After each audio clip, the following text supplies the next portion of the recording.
ثم احیاہم، پھر اللہ نے کیا کیا جی؟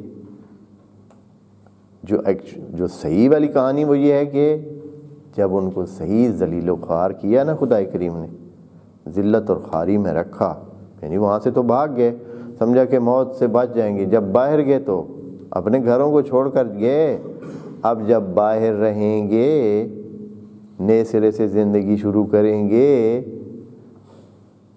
تو یہ ڈبل موت ہے، یہ تو موت سے بھی زیادہ مشکل کام ہے۔ موت تو ایک دفعہ مرنا ہے، یہاں تو کتنا ہے؟ روزانہ مرنا ہے۔ آپ خود سوچ لیں، شہر کے لوگوں کو، بستے ہنستے لوگوں کو، رہتے ہوئے لوگوں کو ایک دم سب کو کیا کر دیا جائے؟ نکال دیا جائے، جائیں اب جہاں دوسری جگہ جائیں گے وہ کیا کریں گے؟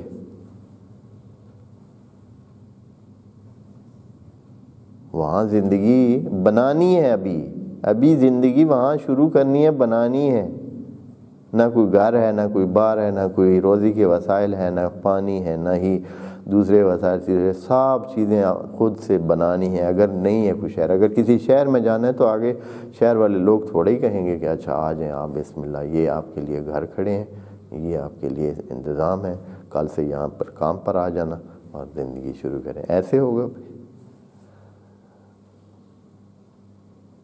ذلت و خواری پرلے درجے کی ملتی ہے، خصوصاً جب اس طرح بندے نکلے ہوئے ہوں اپنے گاؤں سے اور اپنے بے عزت ہو کر۔ یقیناً جو لوگ موت کے ڈر سے اپنے شہر سے، گاؤں سے بھاگے ہیں، تو وہ تو اپنی عزت اور احترام کا تو درجہ سارا کھو کے ہی جا رہے ہیں نا۔ اس لیے کہ جو آدمی کی عزت و احترام ہوتا ہے وہ اپنے گھر میں ہوتا ہے، جو انہوں نے ان کے پاس اگر تھا تو۔ باہر تو اب وہ نہ تو ان کی حکومت ہے جس کی وجہ سے ان کی عزت ہو، نہ ان کے پاس پیسہ ہے جس کی وجہ سے عزت ہو، نہ ان کے پاس اپنا ملک ہے جس کی وجہ سے عزت ہو۔ یعنی عزت ہونے کے جو ہمارے پاس سٹینڈرڈ ہے، معیار ہیں، ان میں سے کچھ بھی ان کے پاس نہیں ہے۔ اب دوسرے لوگ ان کی کیا عزت کریں گے جی؟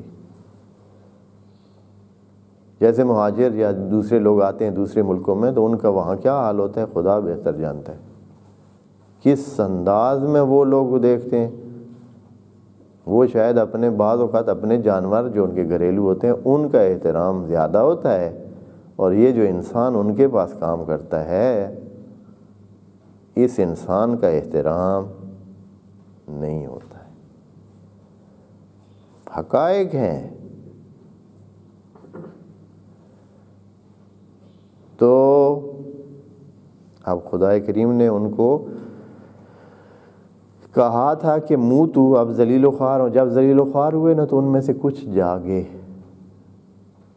کہ یار ہم نے کیا کیا، ادھر تو اس سے زیادہ ذلیل ہو رہے ہیں، اتنے تو ذلیل وہاں نہیں ہو رہے تھے، اپنے گھر میں تھے، اپنے کھیتیوں میں تھے، اپنے باغ تھے، اپنے سلسلے تھے، اپنی زندگی تھی، کاروبار تھے، رہنا سہنا تھا، بچے تھے، ہر چیز تھی، ہم ادھر سے کیوں بھاگے؟ جاگے کچھ لوگ، انہوں نے ارادہ کیا کہ نہیں ہم نے واپس جانا ہے۔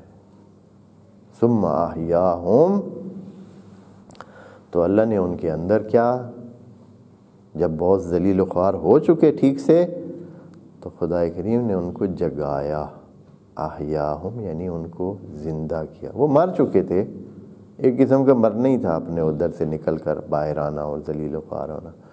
ثم احیاہم، اللہ نے ان کو جینے کا حوصلہ دیا۔ اور اس کی مثال جب آپ آگے دیکھیں گے کیسے احیاہم، یعنی کچھ لوگوں نے ہمت کی، انہوں نے دوسرے لوگوں کے ساتھ بات کی، اس طرح ایک ٹھیک سے جمع ہو گئے لوگ، اور انہوں نے کیا کیا، اکٹھے ہو کر پھر واپس آئے اور مقابلہ کیا، اور پھر کیا ہو گئے، جیت گئے، اور پھر زندگی اپنے ہاتھ میں لے لی۔ اللہ کا طریقہ کار یہی ہے۔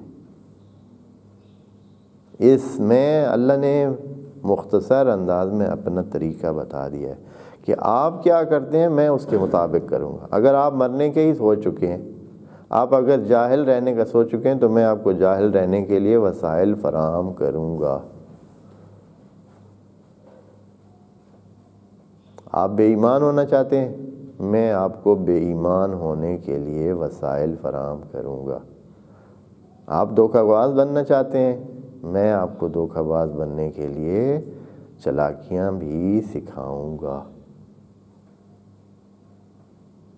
قرآن کے الفاظ ہیں بہت ساری، یہ اس بارے میں کئی آیات ہیں۔ کلن نمدو، ایک آیت جو ٹوٹل کلن نمدو، ہر کسی کی مدد کرتے ہیں۔ مدہ یمدو، یہ مدد کا لفظ بھی اسی سے ہے، مدہ یمدو سے۔ مدہ یمدو یعنی ہر کسی کی مدد کرتے ہیں، کلن ہر کسی کی مدد کرتے ہیں ہم، ہاؤلائے و ہاؤلائے، ان کی بھی ان کی بھی، مطلب یعنی جو اچھی سائڈ پہ جا رہے ہیں ہم ان کی بھی مدد کرتے ہیں، جو بری سائڈ پہ جاتے ہیں ہم ان کی بھی مدد کرتے ہیں، وسائل فراہم کرتے ہیں۔ چونکہ وہ بدنیت ہے، ہم اس کو چاہتے ہیں کہ وہ اگر اتنی بدنیت ہے تو اسی سائڈ پہ جائے، اسی طرف ہی جائے۔ نیت صاف رکھ کے ہماری طرف قدم بڑھائے گا تو ہم کیا کریں گے؟ ادھر کی مدد کریں گے۔ اگر ادھر قدم بڑھائے گا، رکھے گا، کوشش کرے گا، اندر اس کے یہ ہوگا کہ وہ اسی طرف جائے، لوگوں کو دھوکہ دے، چالاکیاں کرے، وہی وسائل فراہم کریں گے۔ اس کے نتائج خود پھر وہ دیکھتا رہے گا، اس کے نتائج خود بخود ہوں گے، سیٹ ہوئے ہیں خدا کی طرف سے، وہ خود اس کو ملتے رہیں گے۔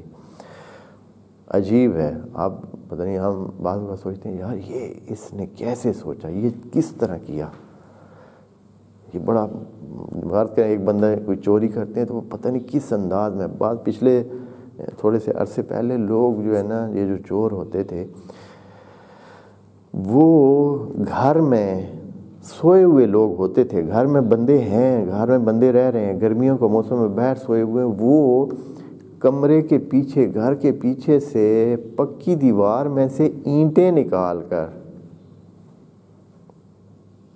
پکی دیوار میں سے کچھ اینٹیں نکال کر، جس میں مشکل سے آدمی جو ہے نا وہ کیا ہو سکتا ہے، اندر گھس سکتا ہے، اندر گھس کے چوری کر کے چلے جاتے ہیں۔ صبح گھر والوں کو پتہ چلتا ہے کہ رات کو مسئلہ ہوا ہے۔ پکی دیواروں میں لگی ہوئی سیمنٹ کے ساتھ اینٹوں کو کیا کر لیتے ہیں وہ لوگ،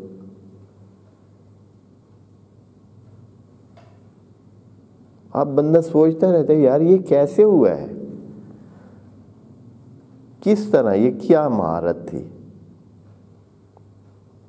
تو گھر میں لوگ بھی سوئے ہوئے ہیں، اگر کچھ آواز آتی ہے، کچھ اینٹوں کے اس کو نکالنے کے لیے تھوڑے ہی انہوں نے بس ایسے ہاتھ رکھا اور کھینچ لی، کوئی تو سلسلے ہوتے ہیں، کچھ بھی نہیں، بڑے آرام سے اینٹیں نکال کے وہاں سے لوگ اندر جاتے ہیں۔ اور کتنے یہ کون سکھاتا ہے، کون پھر ان کی اس میں، وہ جو بدنیت ہے تو ان کی بدنیتی میں یہی تو ہوتی ہے خدائی مدد۔ تبھی تو وہ جب گھر آتے ہیں تو کہتے ہیں اللہ تیرا شکر ہے آج بچ گیا۔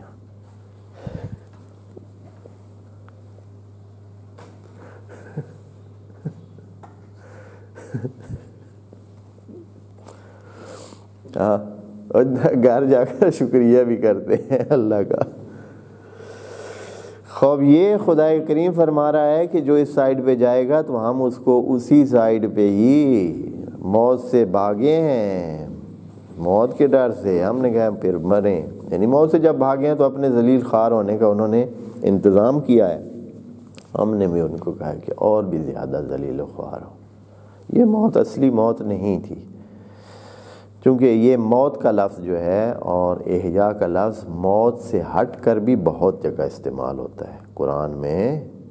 موت کا لفظ صرف اس مرنے کے لیے نہیں ہوتا ہے جس سے جان چلی جاتی ہے، موت کا لفظ جب انسان جاہل ہو اس کے لیے بھی موت کا استعمال ہوتا ہے، جب انسان اپنے عزت اور افتخار اور یعنی اپنی وہ جو دنیاوی اس کی زندگی کا ایک اعتبار ہے جب وہ ختم ہو تو بھی اس کو موت کہتے ہیں۔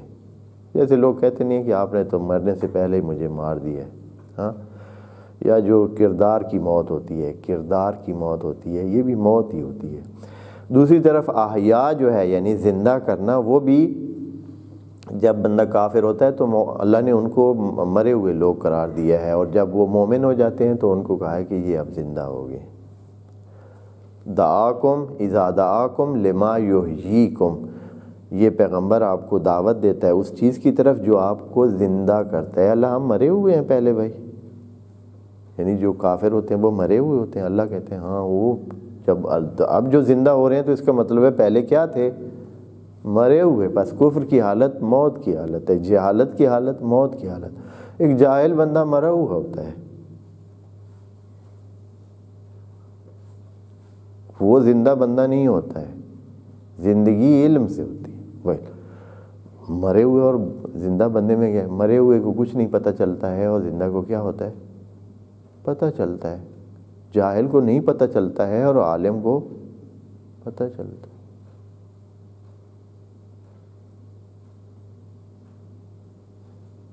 اس لیے اس کو کہتے ہیں یہ زندہ۔ تو یہاں خدا کریم فرمائے ثم احیاہم، پھر اللہ نے ان کو زندگی۔ یہ بریف ہے، ٹھیک ہے جی، بہت ہی مختصر انداز میں خدا کریم اپنا رویہ بیان فرما رہا ہے کہ میرا رویہ انسانوں کے ساتھ کیا ہونا ہے۔ اگر وہ خرابی کی طرف جائیں گے، اپنا نقصان کرنا چاہیں گے، نالائکی کی طرف جائیں گے، اپنے آپ کو ہاریں گے، تو ہم ان کو ہارنے کے لیے وسائل دیں گے کہ ہار جائیں۔ جیتنے کی طرف جائیں گے تو جیتنے کے وسائل دیں گے۔